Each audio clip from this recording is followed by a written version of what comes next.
Olá, estamos de volta com o nosso estudo na Epístola de Tiago e hoje nós vamos dar sequência dos versículos 2 até o versículo 8 desta epístola tão preciosa para cada um de nós.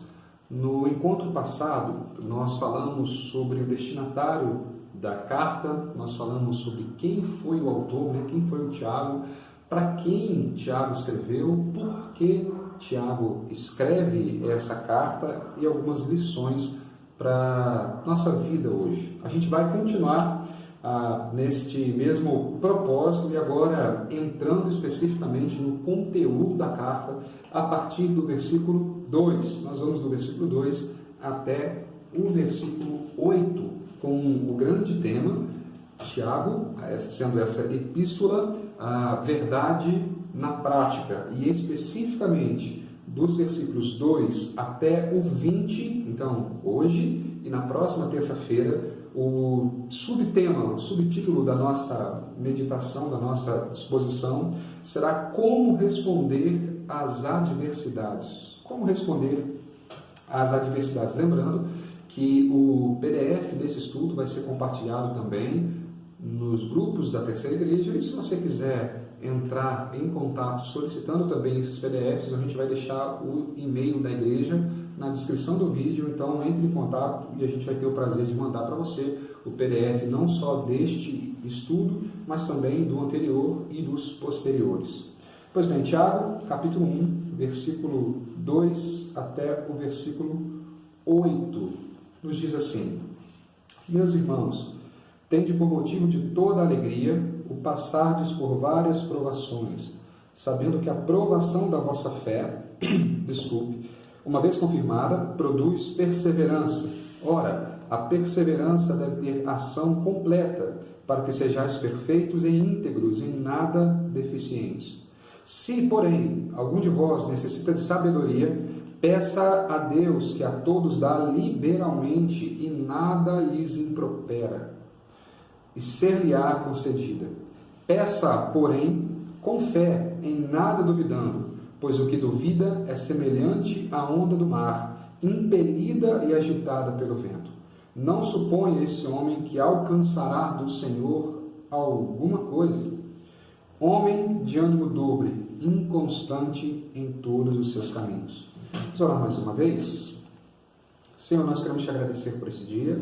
Pedimos que o Senhor ilumine as nossas mentes e os nossos corações para que possamos compreender a verdade do Senhor na Tua Palavra e colocá-la em prática. Que esse seja o desejo do nosso coração e que o Senhor nos ajude a romper com estes desafios e verdadeiramente responder com maturidade aos desafios e às adversidades da vida. Oramos em nome de Jesus. Amém. Bom, para a gente retomar o ponto-chave da carta de Tiago, a gente precisa lembrar de algumas motivações que levaram Tiago a escrever essa carta. E é interessante porque as razões evidentes dessa escrita, as razões vão ficando mais claras à medida da progressão da leitura. E eu queria destacar duas grandes razões que a gente já tocou no primeiro estudo, mas duas grandes razões para Tiago escrever essa carta e que se adequam e se modelam exatamente nas nossas vidas. A primeira delas é que Tiago escreve para que a igreja mantivesse perseverante em meio ao sofrimento. Tiago escreve para que a igreja continuasse perseverante em meio ao sofrimento. Naquele tempo, havia muitos irmãos passando por dificuldades, e embora a gente não saiba necessariamente a fonte, nós vemos aqui, diante do conteúdo de Tiago falando sobre doenças, Tiago falando sobre irmãos que estavam sendo processados, perseguidos por seus patrões, irmãos que estavam sendo oprimidos por poderosos, e o fato é que talvez não tivesse sido ainda não era uma opressão do Império Romano, visto que alguns acreditam que essa carta foi escrita antes das grandes perseguições impostas pelo Império Romano, Império da época, visto que essas perseguições começaram mais ou menos no período da morte do apóstolo Paulo, anos 60 depois de Cristo. Tiago, no capítulo 2, versículo 2, chama a igreja de sinagoga. Talvez seja esse um apontamento de que o cristianismo ainda estava no bojo do judaísmo. Lembra que o cristianismo no começo foi considerado uma seita dentro do próprio judaísmo. E Tiago escreve para os irmãos que se encontravam na dispersão, e aqui ele chama a igreja de sinagoga, o endereço, destinatário de sinagoga, então era ainda uma igreja embrionária. Então, se essa perseguição não era por parte do Império Romano, quem os perseguia? A resposta que nós encontramos não só aqui, mas também nas cartas de Pedro e também no livro de Atos, é que essa perseguição partia dos próprios irmãos de sangue, dos crentes. Essa carta, ou essas perseguições, partiam dos patrícios, dos judeus como eles. Por quê? Porque muitos desses homens e mulheres criados no judaísmo, lembram, o judaísmo que é distorcido da religião verdadeira, trazida por Deus a Abraão, Isaac, Jacó, Moisés. Então era uma religião distorcida, cheia de práticas e costumes especificamente judaicos, judaizantes. Então, alguns homens estavam se libertando dessas práticas e se convertendo de fato ao cristianismo, reconhecendo Jesus como Messias. Lembre-se que o judaísmo naquela época e grande parte de hoje ainda não reconheceram e ainda não reconhecem Jesus Cristo, o filho de Maria, filho de José, como o Messias. E esses homens estavam se convertendo. Parte disso a gente encontra na vida de Saulo, o apóstolo Paulo, que antes dessa conversão perseguia os cristãos, aprisionava os cristãos, levava-os para o julgamento. E esses homens que eram aprisionados, perseguidos, eles eram expulsos das suas casas, as mulheres se divorciavam deles, os homens se divorciavam das mulheres, eles perdiam os bens, eles perdiam o acesso à comunidade, à sociedade, eram rechaçados, eram marginalizados, porque começaram a olhar para Jesus Cristo como de fato o Senhor, o Messias. Eles começavam a perder direitos e, em contrapartida, eram humilhados, eram desprezados e, de fato, marginalizados. Tiago escreve ensinando esses novos cristãos a enfrentarem essas adversidades. Por isso, eles deveriam verdadeiramente enfrentar essas dificuldades olhando para Cristo. Então, como passar por isso? Como passar por esse sofrimento? E ao contrário da teologia prosperidade propagada ao longo dos anos e chega aos nossos olhos e ouvidos, Tiago afirma que o sofrimento faz parte da vida do cristão. Contudo, não obstante o sofrimento fazer parte da vida do cristão, o sofrimento é pedagógico e ele está nas mãos do Senhor. Esse é o primeiro grande assunto, perseverança da igreja em meio ao sofrimento. O segundo grande assunto é colocar em prática aquilo que eles estavam vivendo. Como responder a isso? Teologia na prática. E é interessante que Tiago não responde nenhuma grande questão teológica, doutrinária na sua carta. Como, por exemplo, Paulo escrevendo aos Coríntios, corrigindo vários problemas, deslizes e pecado no meio da igreja, pela má interpretação bíblica, pelo problema que eles tinham na execução dos dons, inclusive em doutrinas que são consideradas pétreas no cristianismo, como, por exemplo, a ressurreição. Paulo escreve aos Coríntios corrigindo um problema, porque dentro da comunidade existiam aqueles que não criam na ressurreição. Paulo escreve também aos Colossenses, porque ensinos falsos e falsos mestres estavam entrando dentro da igreja e pervertendo, distorcendo a verdade. E Paulo diz, por exemplo, em Colossenses, que Cristo é suficiente. A carta de Tiago não está focada em correção doutrinária, em resolver grandes problemas do cristianismo, mas está destinada a resolver o problema da prática, da vida. Tiago não não é que ele não considera, mas ele olha para a ortodoxia, para a doutrina correta e ensina como os crentes desse tempo poderiam ter uma ortopraxia, ou uma prática, uma conduta, uma ética correta baseada na doutrina. Irmãos, tinham boa doutrina, mas precisavam colocar isso, transformar ou canalizar isso numa conduta excelente, uma conduta prática e coerente.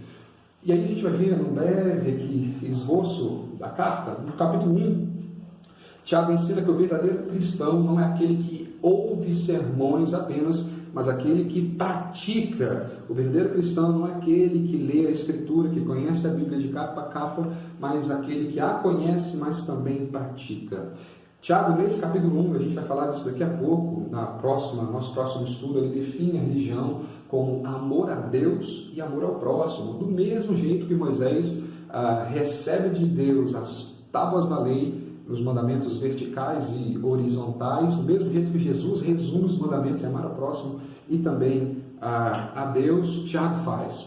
Tiago ensina que o amor a Deus e o amor ao próximo é o resumo, é a síntese, é a essência da verdadeira religião que agrada a Deus. Ele cita o exemplo do amor aos pobres e às viúvas. E ele diz que uma das formas de nós manifestarmos esse amor a Deus e ao próximo é o cuidado da nossa língua. Depois a gente vai ver sobre isso. Porque saber que Deus existe, até os demônios sabem e tremem. Tiago vai dizer, vai usar alguns exemplos fortes, figuras fortes, para nos ensinar algumas coisas. No capítulo 2, nós vemos Tiago ensinando para aquela igreja e para a igreja dos nossos dias que o verdadeiro cristão não é aquele que tem fé, mas o verdadeiro cristão é aquele que também tem obras. Mostra-me a tua fé sem obras, que com obras eu vou te mostrar a minha fé. Capítulo 3 em diante, nós vemos que Tiago ensina que cristão não é aquele que só fala em sabedoria, mas aquele que vive com sabedoria. Duas preocupações, então, em ensinar os crentes a suportarem provações e colocar o cristianismo na prática. Essa é a intenção da carta de Tiago, que, em resumo, acaba sendo o mesmo problema. Se eles não colocavam o cristianismo à prática, se estava difícil, se havia um deleio, uma distinção, uma diferença entre a doutrina e a prática, quando a situação chegasse, do mesmo jeito que chega para a gente, a forma como nós vamos lidar com os nossos problemas, necessariamente vai depender da forma como nós entendemos a doutrina. Então, não basta só conhecer, é preciso praticar. Então, para a gente pensar nisso, qual é o comportamento do cristão frente ao sofrimento? Esse nosso desafio, né? Como responder às adversidades? O primeiro princípio que Tiago nos ensina aqui é olhar para os sofrimentos e para as provações como motivo de alegria. Como fazer isso? Entendendo o propósito das adversidades. Então, o nosso primeiro ponto é entender o propósito das adversidades. Versículo 2 diz assim: meus irmãos, tende por motivo de toda alegria o passardes por várias provações, uma vez sabendo que a aprovação da vossa fé, uma vez confirmada, produz perseverança. Ora, a perseverança deve ter ação completa, para que sejais perfeitos e íntegros e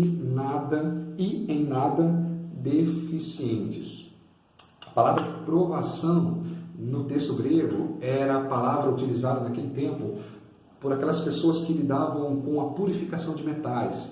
Então, materiais eram colhidos e para te retirar as impurezas desses metais, esses metais eram levados ao fogo e através do processo físico e químico do fogo, esse metal era depurado e, por exemplo, o ouro puro era retirado, ou as impurezas eram retiradas desse ouro puro. A palavra usada para provação é exatamente isso. Você está numa situação em que as impurezas, em que as mazelas, em que a miséria, em que aquilo que não ajuda, pelo contrário, só atrapalha a pureza, tem que ser lançado fora. Então, as provações e as dificuldades tratam o caráter cristão. As provações e dificuldades refinam a nossa fé, é isso que Tiago está dizendo. As provações e as dificuldades, as adversidades refinam a nossa obediência, refinam a nossa paciência, refinam a nossa perseverança, a nossa resiliência, a nossa capacidade de suportar um peso ou uma tensão e voltarmos para o lugar onde nós deveríamos estar. A intenção do Senhor com essa provação não é a reprovação. Ele não testa querendo nos dar pau na prova.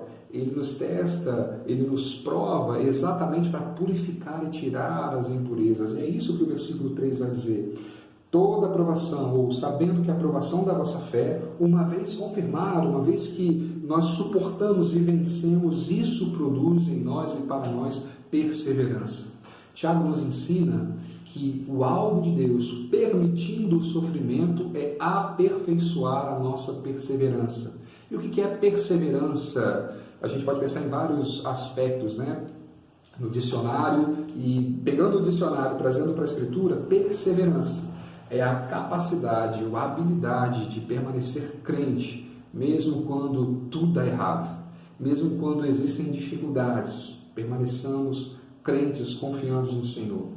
O maior exemplo disso na Escritura, você deve se lembrar, é o livro de Jó. O livro de Jó começa falando, o próprio Deus dando testemunho sobre Jó, dizendo que existia um homem na terra de Ur, um homem íntegro, reto e temente a Deus e que se desviava do mal. E aí você vai ver, lendo coisas que aconteceram na vida de Jó, e Jó permaneceu perseverante, ou seja, crendo no Senhor, ainda que tudo estivesse indo de mal a pior. Isso não significa alienação. Dizer que nada está acontecendo, não existe crise na vida do cristão. Existe sim. A grande questão é como nós vamos lidar com essas crises quando elas chegarem. Quando a gente entende que as adversidades vêm até nós como parte do processo de Deus para nos aperfeiçoar e moldar o nosso caráter, nós olhamos para o sofrimento de uma outra perspectiva.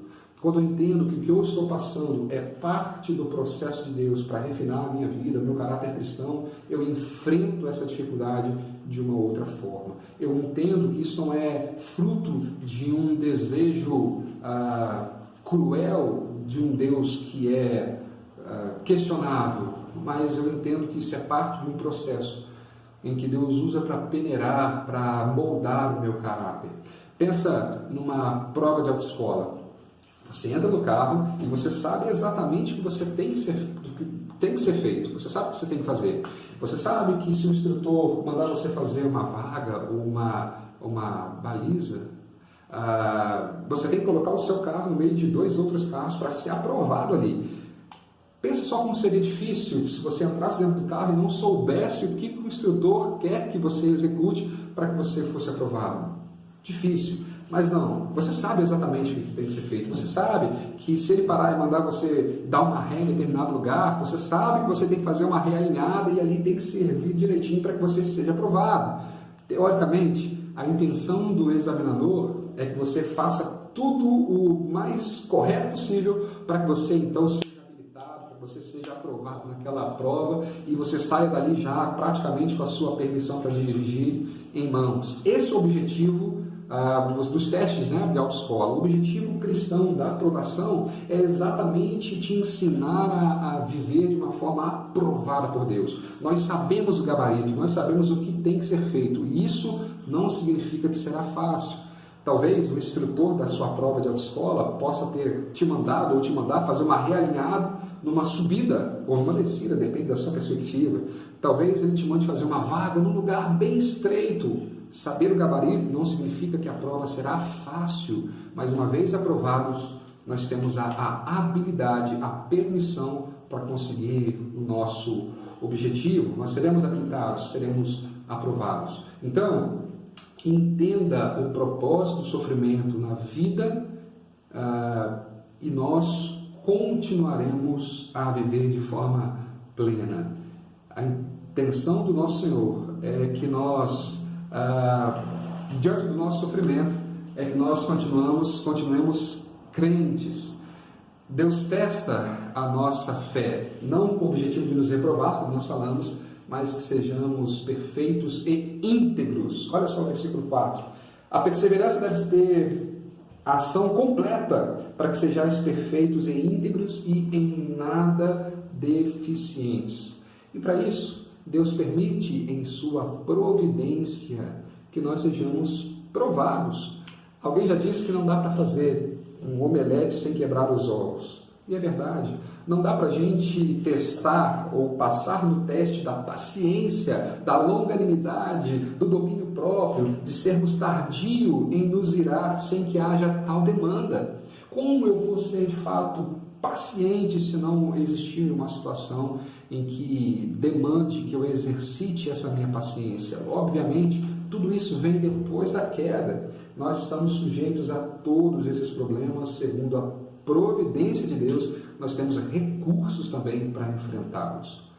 Quando nós entendemos isso, a nossa atitude para com o sofrimento tende a mudar. O desafio do sofrimento é ver a bondosa mão de Deus além da dor. E não é errado a gente lamentar, a gente ficar de luto, a gente chorar. Não é um problema. Eclesiastes capítulo 3 vai dizer: há tempo para tudo. Mas do mesmo jeito que existe uma postura adequada para cada momento, o texto de Eclesiastes capítulo 3 diz: Deus tem um propósito para cada coisa. Então não basta só ter uma postura adequada, é preciso entender que todas essas coisas estão nas mãos de Deus por um propósito, enfim. Não é errado lamentar, mas a gente precisa ter isso, ou precisamos ter a consciência de que Deus age com a sua providência, cuidando da gente nessas situações. E essa consciência é o que nos consola em nossas angústias. E o segundo ponto aqui, para a gente pensar, e já caminhando para o final desse nosso estudo, hoje a gente vai pensar só nesses dois primeiros pontos. Na próxima terça a gente vai avançar um pouquinho mais. Versículos 5 a 8, nós vimos primeiro que um desses princípios de como responder às adversidades enquanto cristãos, primeiro é ter a consciência de que Deus tem um propósito nisso tudo. Nós precisamos ter a consciência de que os sofrimentos e as provações devem produzir em nosso coração perseverança. Entendemos isso. E o segundo passo, o segundo princípio para a gente obedecer e reagir às adversidades é orar. Orar para quê? Para termos sabedoria para viver o tempo da adversidade. Primeiro, entender o propósito da adversidade e segundo, orar para termos sabedoria para agir no tempo, ou para viver no tempo da adversidade. Versículo 5 em diante. Se, porém, algum de vós necessita de sabedoria, peça a Deus que a todos dá liberalmente e nada lhes impropera, e ser-lhes-á concedida. Peça, porém, com fé e nada duvidando, pois que dúvida é semelhante à onda do mar, impelida e agitada pelo vento. Não suponha esse homem que alcançará do Senhor alguma coisa, homem de ânimo dobre, inconstante em todos os seus caminhos.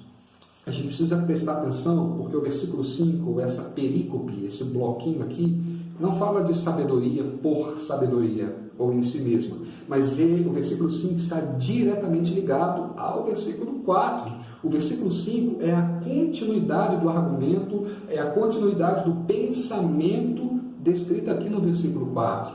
Ele vai dizer que, no versículo 4, que nós precisamos ser perfeitos e íntegros e em nada deficientes. Ora, se alguém, no versículo 5, ele continua, precisa de sabedoria, se nós estamos tendo essa dificuldade, essa necessidade de sabedoria, oremos para que Deus nos conceda. Versículo 4 vai nos dizer que o alvo de Deus é que nós não sejamos deficientes em nada. No versículo 5, na extensão desse pensamento diz, em nada deficientes. Se, porém, alguém necessita de sabedoria, peça a Deus. Mas por que sabedoria?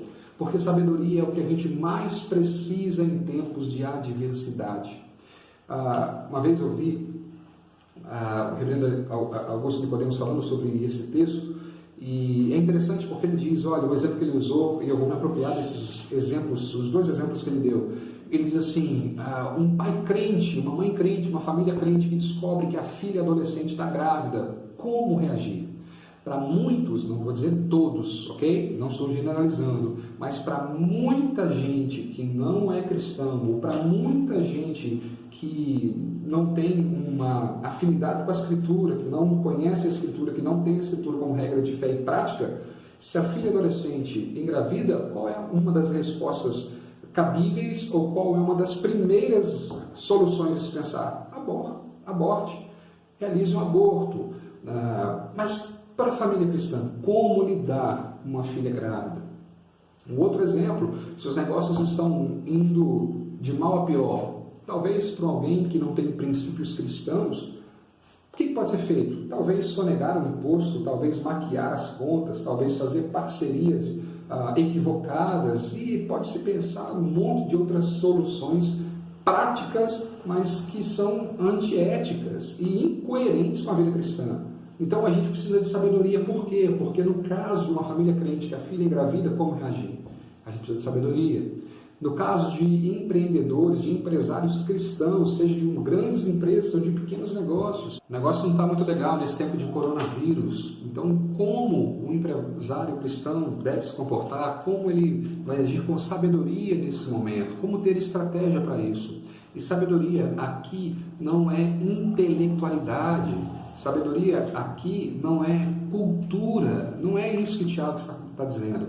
É sabedoria prática, é tomar decisões de acordo com a vontade de Deus, é analisar a situação e tomar a decisão que mais glorifica ao Senhor, uma decisão correta, que lidará bem com o problema e também louvará ao Senhor. No versículo 5, no finalzinho, o texto vai dizer que Deus responderá a essas orações, a esse pedido de oração, com liberalidade, com abundância. O final do versículo 5 vai dizer isso: peça a Deus que a todos dá liberalmente. Deus responde com todo prazer, com todo gosto, com toda a sua vontade, aquele que pede e busca por sabedoria. Ele diz, nada lhe impropera, ou seja, Deus não tem um sentimento em Deus, como muitas vezes nós temos, como se tivesse dado alguma coisa para a gente, e Deus ficasse chateado, indignado, ou se sentisse importunado por ter que dar mais. Novamente, nós estamos pedindo sabedoria. Não é isso. Deus não impropera, Deus não joga na nossa cara. De novo, sabedoria. O que você fez com a sabedoria que eu te dei?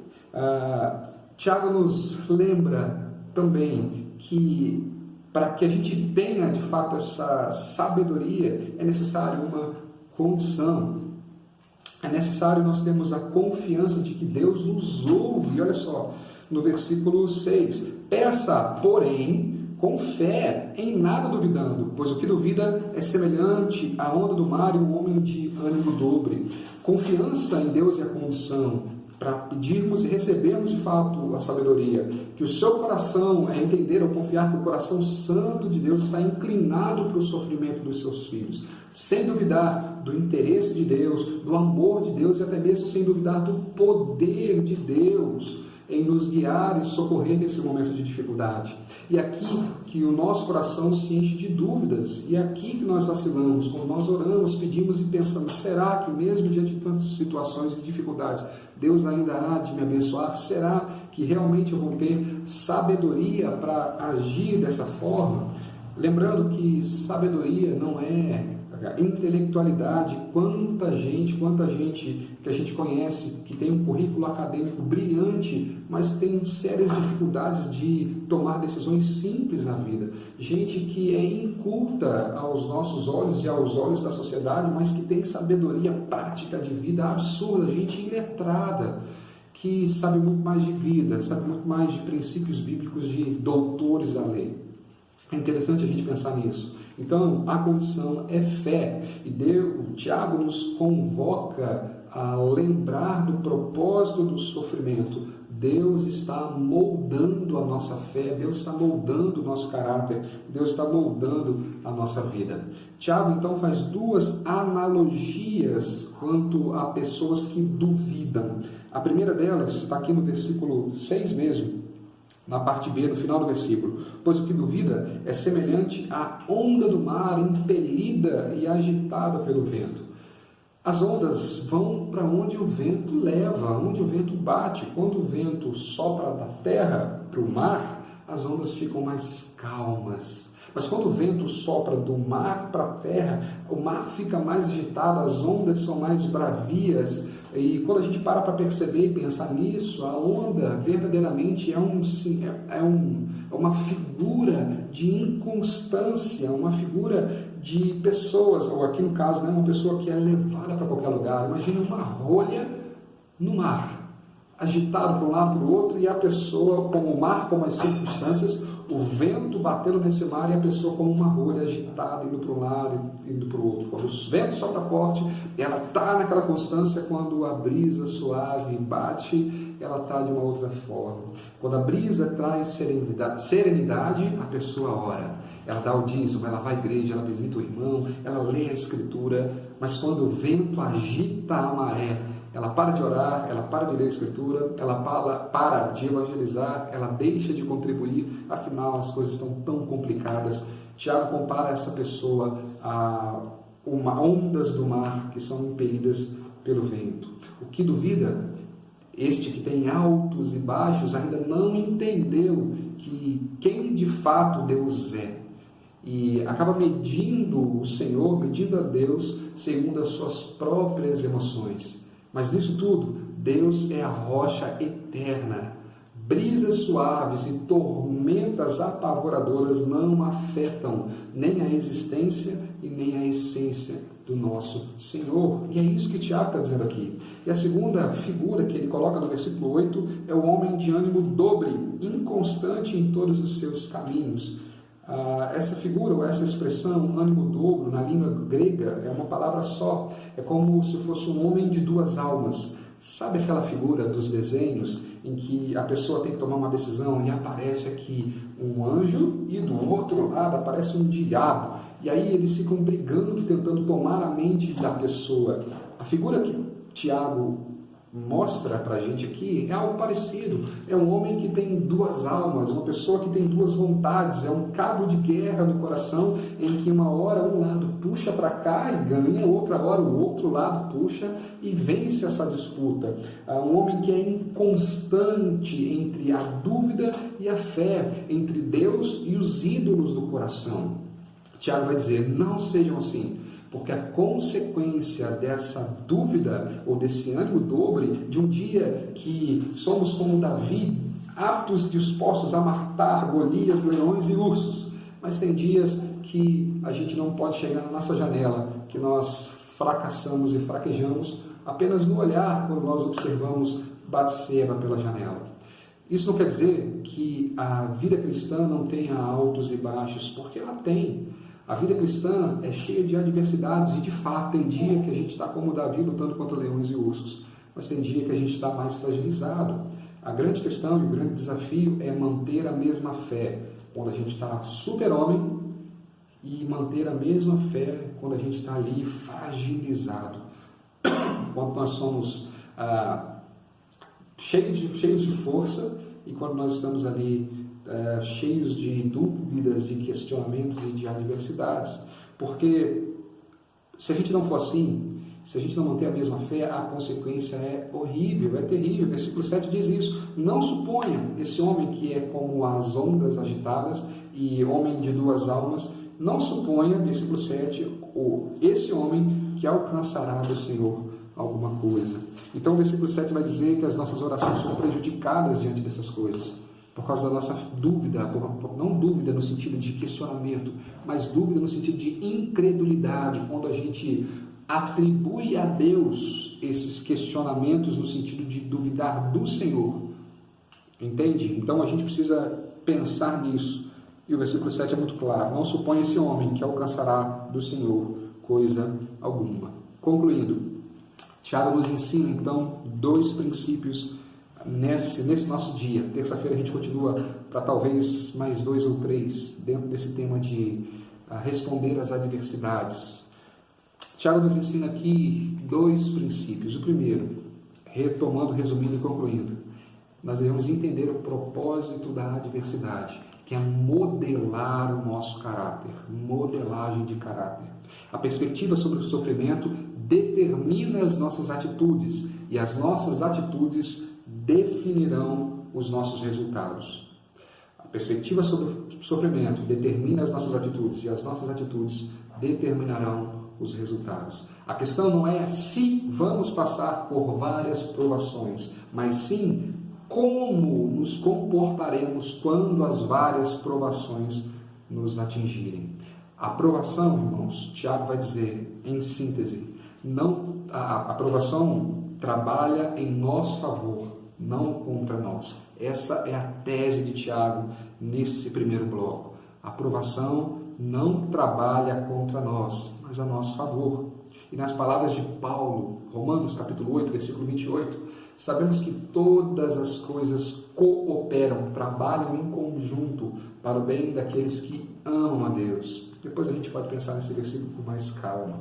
E também Paulo aos Coríntios, capítulo 2, segundo aos Coríntios, capítulo 4, versículo 17, ele vai dizer: a minha leve e momentânea tribulação produz para nós, ou para mim, né? Ele vai dizer, porque a nossa leve e momentânea tribulação produz para nós eterno peso de glória acima de toda comparação.